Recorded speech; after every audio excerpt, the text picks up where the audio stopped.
Welcome to a supplementary video by the English EduSpot to the 9th Standard English Class 13 by Victors. Victers channel സംപ്രേഷണം ചെയ്ത 9th standard English class 13-ാം ഭാഗവുമായി ബന്ധപ്പെട്ട് English EduSpot ഒരുക്കുന്ന ഒരു supplementary വീഡിയോയിലേക്ക് എല്ലാ വിദ്യാർത്ഥികൾക്കും ഹൃദ്യമായ സ്വാഗതം. അസൈൻമെൻറ്റ്സ്. ഈ ക്ലാസ്സിൽ വിദ്യാർത്ഥികൾക്ക് നൽകിയിരുന്ന അസൈൻമെൻറ്റ്സ് എന്നുള്ളത് ടെക്സ്റ്റ് ബുക്ക് പേജ് 49 പാഠപുസ്തകത്തിലെ 49-ാം പേജിൽ നൽകിയിരിക്കുന്ന രണ്ടാമത്തെ ആക്ടിവിറ്റി കൂടിയാണ്. ഈ ആക്ടിവിറ്റിയിൽ ടെക്സ്റ്റ് ബുക്കിൽ നിന്നുള്ള 2 സെൻറ്റൻസുകളും നൽകിയിട്ടുണ്ട്. The majority of the refugees, having found nothing better, were sheltered under carpets held up at the four corners by sticks. ഭൂരിഭാഗം റെഫ്യൂജീസ് അഭയാർത്ഥികളും ഹാവിംഗ് ഫൗണ്ട് നത്തിങ് ബെറ്റർ കൂടുതൽ സൗകര്യങ്ങളൊന്നും കണ്ടെത്താൻ കഴിയാതെ were sheltered under carpets കാർപ്പറ്റുകൾക്ക് അടിയിലായിരുന്നു അഭയം കണ്ടെത്തിയിരുന്നത്. കാർപ്പറ്റ് എന്നുള്ളത് സാധാരണ തറയിൽ വിരിക്കാൻ ഉപയോഗിക്കുന്നതാണ്. എന്നാൽ ഇവിടെ ഹെൽഡ് അപ്പ് അത് പൊക്കി നിർത്തിയിരിക്കുകയാണ്. At the four corners by sticks കാർപ്പറ്റിൻ്റെ 4 മൂലയ്ക്കും വടികൾ ഉപയോഗിച്ച് കുത്തി നിർത്തി ഒരു മേൽക്കൂര പോലെ തീർത്ത് അതിനടിയിലായിരുന്നു മഹാഭൂരിഭാഗം റെഫ്യൂജീസും അഭയം കണ്ടിരുന്നത്. മറ്റൊരു sentence, Mikhali ate the stale bread which his neighbours cared to offer and it weighed on him. തൻ്റെ അയൽവാസികൾ നൽകിയിരുന്ന സ്റ്റെയിൽ ബ്രെഡ്, പഴകിയ ബ്രെഡ്, അതായിരുന്നു മിഖാലി ഭക്ഷിച്ചിരുന്നത്. And it weighed on him അത് അവൻ വല്ലാതെ മാനസികമായി തകർത്തു, അവന് ദുഃഖമുണ്ടാക്കി. വെയ്ഡ് ഓൺ ഹിം എന്ന് പറഞ്ഞാൽ made him sad or depressed, ദുഃഖിതനും മാനസിക പ്രയാസമുള്ളവനുമാക്കി തീർത്തു. You have understood the sufferings of the people in the refugee camp. ഈ 2 സെൻറ്റൻസുകൾ വായിച്ചപ്പോൾ റെഫ്യൂജി ക്യാമ്പിലെ, അഭയാർത്ഥി ക്യാമ്പിലെ ജനങ്ങളുടെ സഫറിങ്സ്, ദുരിതങ്ങളെക്കുറിച്ച് നിങ്ങൾക്ക് മനസ്സിലായി. If A disaster such as flood, cyclone, earthquake, etc. strikes your neighboring village, what action plan will you prepare for immediate relief? ഇനി നിങ്ങളോട് ചോദിക്കുന്നത്, വെള്ളപ്പൊക്കം, സൈക്ലോൺ, ചുഴലിക്കാറ്റ് അല്ലെങ്കിൽ കൊടുങ്കാറ്റ്, earthquake, ഭൂചലനം, ഇത്തരത്തിലുള്ള ഡിസാസ്റ്റർ, ദുരന്തങ്ങൾ നിങ്ങളുടെ അടുത്ത ഗ്രാമത്തിൽ സംഭവിക്കുകയാണെങ്കിൽ എന്ത് ആക്ഷൻ പ്ലാൻ, പെട്ടെന്ന് നിങ്ങൾ എടുക്കേണ്ട എന്തെല്ലാം നടപടികളായിരിക്കും നിങ്ങൾ സ്വീകരിക്കുന്നത്? നമുക്ക് ഇതിനൊരു ആൻസർ എന്ന രൂപത്തിൽ പറയാം.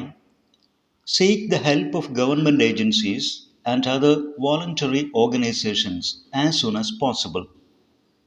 എത്രയും പെട്ടെന്ന് ഗവൺമെൻറ് ഏജൻസികൾ അല്ലെങ്കിൽ വോളണ്ടറി ഓർഗനൈസേഷൻസ്, സന്നദ്ധ സംഘടനകൾ, ഇവരുടെയൊക്കെ സഹായം തേടുക എന്നുള്ളതാണ് ആദ്യം ചെയ്യേണ്ടത്. Provide necessary medical care to those affected by the disaster. ദുരന്തം ബാധിച്ച ആളുകൾക്ക് വളരെ പെട്ടെന്ന് തന്നെ ആവശ്യമായ മെഡിക്കൽ കെയർ നൽകണം. പിന്നീട് evacuate people from the affected areas to safer locations. ദുരന്തം ബാധിച്ച പ്രദേശങ്ങളിൽ നിന്ന് ആളുകളെ സേഫർ ലൊക്കേഷൻസ്, സുരക്ഷിത മേഖലകളിലേക്ക് ഇവാക്വേറ്റ് ചെയ്യണം, ഒഴിപ്പിക്കണം, അവരെ മാറ്റിപ്പാർപ്പിക്കണം. And provide them with adequate food and shelter. അങ്ങനെ മാറ്റിപ്പാർപ്പിക്കുന്ന ആളുകൾക്ക് സൗകര്യപ്രദമായ ഷെൽട്ടർ, അഭയസ്ഥാനവും പാർപ്പിടവും വേണ്ടത്ര ഭക്ഷണവും നൽകാനും ശ്രദ്ധിക്കണം. Next, study the pie chart below showing the effect of natural calamities in the world over the past few years. ലോകത്ത് കഴിഞ്ഞ കുറേ വർഷങ്ങളായി ഉണ്ടായ നാച്ചുറൽ കലാമിറ്റീസ്, പ്രകൃതി ദുരന്തങ്ങളുടെ ഫലങ്ങൾ കാണിക്കുന്ന ഒരു ചാർട്ടാണ് ഇവിടെ നൽകിയിരിക്കുന്നത്. അതൊന്ന് പരിശോധിക്കുക, മനസ്സിലാക്കുക. ഇതിൽ വിശദീകരിച്ചിരിക്കുന്നത് flood 29%, drought 4%, earthquake 7%, fire 10%, tsunami and typhoon 13%. Tsunami and typhoon എന്നുള്ളത് സമുദ്രത്തിൽ ഉത്ഭവപ്പെടുന്ന കൊടുങ്കാറ്റും അതിൽ നിന്നുണ്ടാകുന്ന സുനാമി തിരമാലകളും. സിവിയർ സ്റ്റോം, ശക്തമായ കാറ്റ്, കരയിലേക്ക് അടിച്ചു വീശുന്ന കൊടുങ്കാറ്റ് 12%. ഹറിക്കെയിൻ, ചുഴലിക്കാറ്റ് 6%. ടൊർണാഡോ ആൻഡ് ഫ്ലഡ്, പേമാരി, കാറ്റും കോളും, ശക്തമായ മഴയും കാറ്റും ഉണ്ടാക്കുന്ന ദുരന്തങ്ങൾ 11%. അതേഴ്സ്, മറ്റ് ദുരന്തങ്ങൾ 8%. എന്നിങ്ങനെയൊക്കെയാണ് ഈ ചാർട്ടിൽ വിശദീകരിച്ചിരിക്കുന്നത്. ഇനി നമ്മോട് ആവശ്യപ്പെടുന്ന ക്വസ്റ്റ്യൻസ്, ചോദിക്കുന്ന ക്വസ്റ്റ്യൻസ് ഇതാണ്.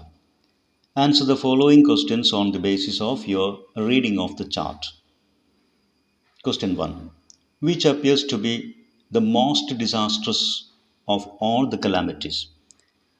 പ്രകൃതി ദുരന്തങ്ങളിൽ ഏറ്റവും ഡിസാസ്ട്രസ് ആയിട്ടുള്ള, ഏറ്റവും നാശം വിതയ്ക്കുന്നത് ഏതെന്നാണ് ഈ ചാർട്ടിൽ നിന്ന് മനസ്സിലാക്കുന്നത്.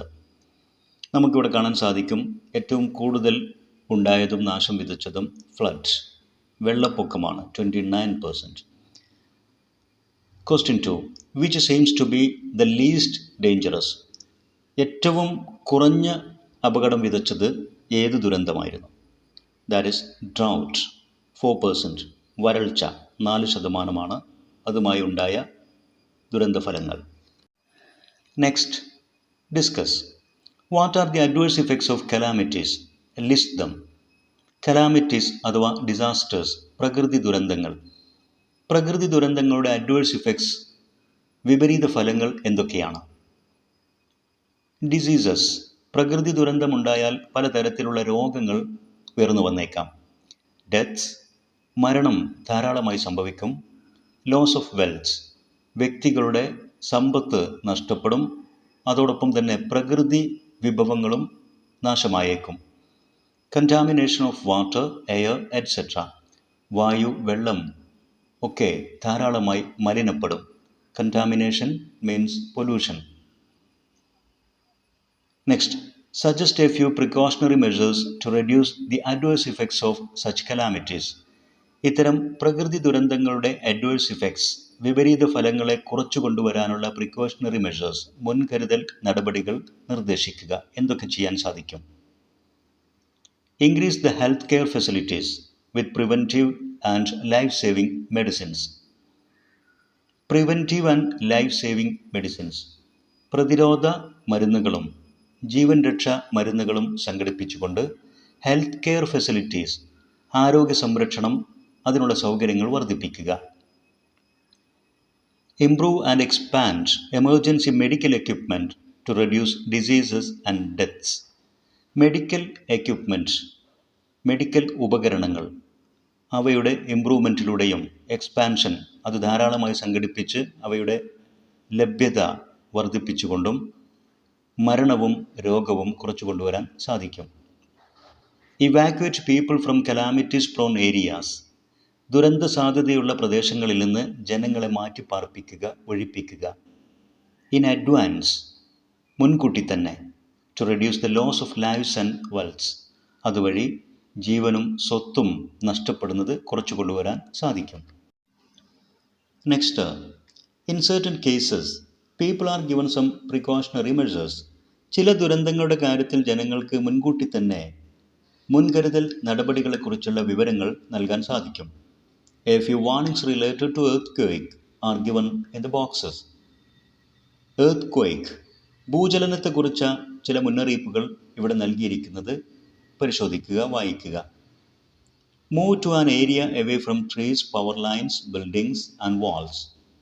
ഭൂചലനമുണ്ടാകുമ്പോൾ മരങ്ങൾ, power lines, electric lines, buildings and walls, കെട്ടിടങ്ങൾ, വലിയ ചുവരുകൾ, ഇതിൽ നിന്നൊക്കെ മാറി നിൽക്കുക. Remain in position until the shake has stopped. ഭൂമിയുടെ ചലനം അല്ലെങ്കിൽ ആ ഇളക്കം അവസാനിക്കും വരെ റിമെയിൻ ഇൻ പൊസിഷൻ, എവിടെയായിരുന്നോ ഉണ്ടായിരുന്നത് അതേ പൊസിഷനിൽ നിൽക്കുക. Drop to knees and get in to a fetal position. കാൽമുട്ടിൽ മുട്ടുകുത്തിക്കൊണ്ട് ഒരു ഫീറ്റൽ പൊസിഷനിലേക്ക്, ഗർഭസ്ഥ ശിശുവിൻ്റെ ഒരു പൊസിഷൻ സ്വീകരിച്ചുകൊണ്ട് ചുരുണ്ടുകൂടി നിൽക്കുക. ക്ലോസ് യുവർ ഐസ്, കണ്ണുകൾ അടച്ച്, and cross your arms over the back of your neck for protection. സംരക്ഷണത്തിന് വേണ്ടി കൈകൾ കഴുത്തിൻ്റെ പുറകുവശത്തേക്ക് കോർത്ത് ചേർത്ത് പിടിച്ചുകൊണ്ട് കണ്ണുകൾ അടച്ച് ചുരുണ്ടുകൂടി നിൽക്കുക. Prepare a few warnings to be given to avoid the spread of epidemics in the camp. ഇനി നമ്മോട് ആവശ്യപ്പെടുന്ന ആക്ടിവിറ്റി ഇതാണ്. ക്യാമ്പ് അഥവാ റെഫ്യൂജി ക്യാമ്പ്, അഭയാർത്ഥി ക്യാമ്പുകൾ അല്ലെങ്കിൽ പുനരധിവാസ ക്യാമ്പുകൾ, ഇവയുടെയൊക്കെ എപ്പിഡമിക്സ്, പകർച്ചവ്യാധികൾ പടർന്നു പിടിക്കാനുള്ള സാധ്യത ഏറെയാണ്. അത് സംഭവിക്കാതിരിക്കാനുള്ള ചില മുന്നറിയിപ്പുകൾ നൽകുക. ഏതൊക്കെ തരത്തിലുള്ള മുന്നറിയിപ്പുകളാണ് നമുക്ക് പകർച്ചവ്യാധി തടയാൻ നൽകാൻ സാധിക്കുന്നത്? എൻഷുവർ പേഴ്സണൽ ഹൈജീൻ, വ്യക്തി ശുചിത്വം ഉറപ്പുവരുത്തുക. പേഴ്സണൽ ഹൈജീൻ, ഹൈജീൻ എന്ന് പറഞ്ഞാൽ ക്ലീൻലിനെസ്, ശുചിത്വം. കീപ് എൻവയൺമെൻറ്റ് ക്ലീൻ, പരിസരം വൃത്തിയായി സൂക്ഷിക്കുക. Avoid mingling with infected people and keep distance. രോഗം ബാധിച്ച ആളുകളുമായി മിങ്കിൾ ചെയ്യുന്നത്, ഇടപഴകുന്നത് ഒഴിവാക്കുക. ആൻഡ് കീപ് ഡിസ്റ്റൻസ്, അവരുമായി അകലം പാലിക്കുക. Avoid sharing personal things with the other people in the camp. ഇത്തരം റെഫ്യൂജി ക്യാമ്പിലോ അല്ലെങ്കിൽ പുനരധിവാസ ക്യാമ്പിലോ ഒക്കെയുള്ള ജനങ്ങളുമായി നമ്മുടെ വ്യക്തിപരമായ വസ്തുക്കൾ കൈമാറുന്നത് ഒഴിവാക്കുക. ഭക്ഷണം കഴിക്കുന്ന പാത്രം, നാം ഉപയോഗിക്കുന്ന നമ്മുടെ സോപ്പ്, ടവൽ തുടങ്ങിയ സാധനങ്ങളൊക്കെ മറ്റുള്ളവരുമായി ഷെയർ ചെയ്യുന്നത് ഒഴിവാക്കുക. Next, now we can think about foaming A disaster management committee. ഒരു ദുരന്തമുണ്ടായാൽ അത് കൈകാര്യം ചെയ്യുന്ന ഒരു ഡിസാസ്റ്റർ മാനേജ്മെൻറ്റ് കമ്മിറ്റി ഫോം ചെയ്യുന്നതിനെക്കുറിച്ച് ചിന്തിക്കുക. Form different groups like medical assistance group, food catering group, publicity wing et cetera. ഇത്തരമൊരു കമ്മിറ്റിയിൽ വൈദ്യസഹായം ഉറപ്പുവരുത്താനുള്ള മെഡിക്കൽ അസിസ്റ്റൻസ് ഗ്രൂപ്പ് ഉണ്ടാകണം. ഭക്ഷണം ലഭ്യമാക്കാനുള്ള ഫുഡ് കാറ്ററിംഗ് ഗ്രൂപ്പ് വേണം. ജനങ്ങൾക്ക് മുന്നറിയിപ്പും അവബോധവും നൽകാൻ, അതുപോലെ തന്നെ വ്യത്യസ്ത സംഘടനകളുമായി ബന്ധപ്പെടാനൊക്കെയുള്ള പബ്ലിസിറ്റി വിങ്, ഇതൊക്കെ ഈ കമ്മിറ്റിയിൽ വേണം. Sit in groups and discuss what you can do in case of emergencies. ഒരു ദുരന്തമുണ്ടായി ഒരു എമർജൻസി നേരിടുന്നതിനെക്കുറിച്ച് നിങ്ങൾ ഗ്രൂപ്പായി ഇരുന്ന് ചർച്ച ചെയ്യുക. Present your ideas in the class. നിങ്ങളുടെ ആശയം ആ ഗ്രൂപ്പിൽ, നിങ്ങളുടെ ക്ലാസ്സിൽ അവതരിപ്പിക്കുകയും ചെയ്യുക. നമുക്ക് ചെയ്യേണ്ടത് ഇതാണ്. ഡിസാസ്റ്റർ മാനേജ്മെൻറ്റ് കമ്മിറ്റി രൂപീകരിക്കുക. അതിൽ മെഡിക്കൽ അസിസ്റ്റൻസ് ഗ്രൂപ്പ് ഉണ്ടാകണം. അവരുടെ പ്രധാന ചുമതല എന്നുള്ളത്, മെഡിക്കൽ അസിസ്റ്റൻസ് ഗ്രൂപ്പിൻ്റെ ചുമതല പ്രൊവൈഡ് ഇമ്മീഡിയറ്റ് മെഡിക്കൽ കെയർ. ദുരന്തത്തിൽപ്പെട്ടവർക്ക് എത്രയും പെട്ടെന്ന് വൈദ്യസഹായം നൽകുക, അത് ഉറപ്പാക്കുക എന്നുള്ളതാണ്. ഇത്തരമൊരു കമ്മിറ്റിയിൽ ഫുഡ് കാറ്ററിംഗ് ഗ്രൂപ്പ്, ഭക്ഷണം വിതരണം ചെയ്യാനുള്ള, അത് ഉറപ്പുവരുത്താനുള്ള വിങ് വേണം, ഗ്രൂപ്പ് വേണം. അവരുടെ റെസ്പോൺസിബിലിറ്റി എന്നുള്ളത് provide adequate food and shelter. ദുരന്തത്തിൽപ്പെട്ട് പ്രയാസപ്പെടുന്ന ആളുകൾക്ക് ഭക്ഷണവും താമസവും ഉറപ്പുവരുത്തുക. പബ്ലിസിറ്റി വിങ്, നേരത്തെ പറഞ്ഞ പോലെ പബ്ലിസിറ്റി വിങ്ങും ഈ കമ്മിറ്റിയിൽ വേണം. അവരുടെ റെസ്പോൺസിബിലിറ്റി എന്നുള്ളത് seek help of government and voluntary organisations. ഗവൺമെൻറ്റിൻ്റെയും സന്നദ്ധ സംഘടനകളുടെയും സഹായം ഉറപ്പുവരുത്തുക. Next, suppose you are the convener of the publicity committee. നാം നേരത്തെ വിശദീകരിച്ച ഡിസാസ്റ്റർ മാനേജ്മെൻറ്റ് കമ്മിറ്റിയുടെ ഒരു വിങ്ങാണ് പബ്ലിസിറ്റി വിങ് എന്നുള്ളത്. അതിൻ്റെ കൺവീനർ നിങ്ങളാണെന്ന് സങ്കല്പിക്കുക. What can you do to ensure community support? സമൂഹത്തിൻ്റെ, പൊതുജനങ്ങളുടെ സപ്പോർട്ട് ഉറപ്പുവരുത്താൻ എന്തൊക്കെ ചെയ്യാൻ കഴിയും, നിങ്ങൾക്ക് എന്തൊക്കെ ചെയ്യാൻ സാധിക്കുമെന്നുള്ളത് വിശദീകരിക്കുക. പ്രിപ്പയർ പോസ്റ്റേഴ്സ്, ജനങ്ങൾക്ക് മുന്നറിയിപ്പ് നൽകാൻ പര്യാപ്തമായ പോസ്റ്റേഴ്സ് തയ്യാറാക്കുക. പബ്ലിഷ് ഓർ ഡിസ്ട്രിബ്യൂട്ട് നോട്ടീസസ്, ജനങ്ങൾക്ക് മുന്നറിയിപ്പുകളും മുൻകരുതലുകളും വിശദീകരിച്ച് നൽകുന്ന നോട്ടീസുകൾ തയ്യാറാക്കി വിതരണം ചെയ്യുക. മേക്ക് പബ്ലിക് അനൗൺസ്മെൻറ്റ്സ്, ജനങ്ങളെ കാര്യങ്ങളെക്കുറിച്ച് ബോധ്യപ്പെടുത്താൻ പര്യാപ്തമായ അനൗൺസ്മെൻറ്റുകൾ നടത്തുക. Conduct awareness classes or seminars, ജനങ്ങളെ ബോധവൽക്കരിക്കാൻ ക്ലാസ്സുകളും സെമിനാറുകളും സംഘടിപ്പിക്കുക. ഇതൊക്കെ പബ്ലിസിറ്റി കമ്മിറ്റിക്ക് ചെയ്യാൻ കഴിയുന്ന കാര്യങ്ങളാണ്. Next, now design posters to make the community aware of the dangers of epidemics. പകർച്ചവ്യാധികളുടെ അപകടത്തെക്കുറിച്ച് സമൂഹത്തെ ബോധവൽക്കരിക്കാൻ പര്യാപ്തമായ ചില പോസ്റ്റേഴ്സ് തയ്യാറാക്കുക. ഇവിടെ ഒരു മോഡൽ പോസ്റ്റർ തയ്യാറാക്കിയിരിക്കുന്നു. ഇത് മോഡലാക്കി നിങ്ങൾക്ക് നിങ്ങളുടേതായ ആശയം പ്രകടമാക്കുന്ന ധാരാളം പോസ്റ്റേഴ്സ് തയ്യാറാക്കാൻ സാധിക്കും. National foundation for infectious diseases എന്ന നമ്മുടെ ഒരു ദേശീയ സംഘടന പുറത്തിറക്കിയ ഒരു പോസ്റ്ററാണിത്. പ്രത്യേകിച്ച് COVID-19 പോലുള്ള പാൻഡമിക് പടർന്നു പിടിക്കുന്ന ഈ കാലഘട്ടത്തിൽ ഇത്തരം അവെയർനെസ് പോസ്റ്റേഴ്സിന് വളരെ വർദ്ധിച്ച പ്രാധാന്യമുണ്ട്. National foundation for infectious diseases എന്ന നമ്മുടെ ദേശീയ സംഘടന പുറത്തിറക്കിയ ഒരു പോസ്റ്ററാണിത്. Break the chain of infection, രോഗവ്യാപനത്തിൻ്റെ ചങ്ങല പൊട്ടിച്ചെറിയുക എന്ന ആഹ്വാനം നൽകുന്ന ഈ പോസ്റ്ററിൽ രോഗം ബാധിച്ചവരുമായി അകലം പാലിച്ച്, അല്ലെങ്കിൽ രോഗം ബാധിച്ചവർ മറ്റുള്ള ആളുകളുമായി ഇടപഴകാതെ മാറി നിന്ന് ആ പകർച്ചയുടെ ചങ്ങലയെ പൊട്ടിക്കുക എന്നുള്ളതാണ് ഇതിലെ സന്ദേശം. മെറ്റേണിറ്റി എന്ന ഈ പാഠഭാഗവുമായി ബന്ധപ്പെട്ട എല്ലാ ടെക്സ്ച്വൽ ക്വസ്റ്റ്യൻസ് ആൻഡ് ആൻസേഴ്സ്, മറ്റ് ടെക്സ്റ്റ് ബുക്ക് ആക്ടിവിറ്റീസ്, ഇതെല്ലാം വളരെ വിശദമായി വിശദീകരിക്കുന്ന വീഡിയോ ഇംഗ്ലീഷ് എഡ്യൂസ്പോട്ട് നേരത്തെ അപ്ലോഡ് ചെയ്തിട്ടുണ്ട്. വിദ്യാർത്ഥികൾ ആ വീഡിയോസ് കണ്ട് കൂടുതൽ കാര്യങ്ങൾ മനസ്സിലാക്കാൻ ശ്രമിക്കുക. ഈ വീഡിയോയിൽ ഇതുവരെ വിശദീകരിച്ച കാര്യങ്ങൾ തീർച്ചയായും വിദ്യാർത്ഥികൾക്ക് ഉപകാരപ്പെടും. ഇത്തരം ഉപകാരപ്രദമായ വീഡിയോസ് തുടർന്നും ലഭിക്കാൻ ഇംഗ്ലീഷ് എഡ്യൂസ്പോട്ട് എഡ്യൂവീഡിയോ യൂട്യൂബ് ചാനൽ സബ്സ്ക്രൈബ് ചെയ്യുക. നിങ്ങൾക്ക് ഉപകാരപ്പെട്ട വീഡിയോസ് നിങ്ങളുടെ സുഹൃത്തുക്കൾക്ക് ഷെയർ ചെയ്യുക. നിങ്ങളുടെ വിലപ്പെട്ട അഭിപ്രായങ്ങളും നിർദ്ദേശങ്ങളും സംശയങ്ങളും കമൻറ്റ് ചെയ്യുക. Thanks for watching.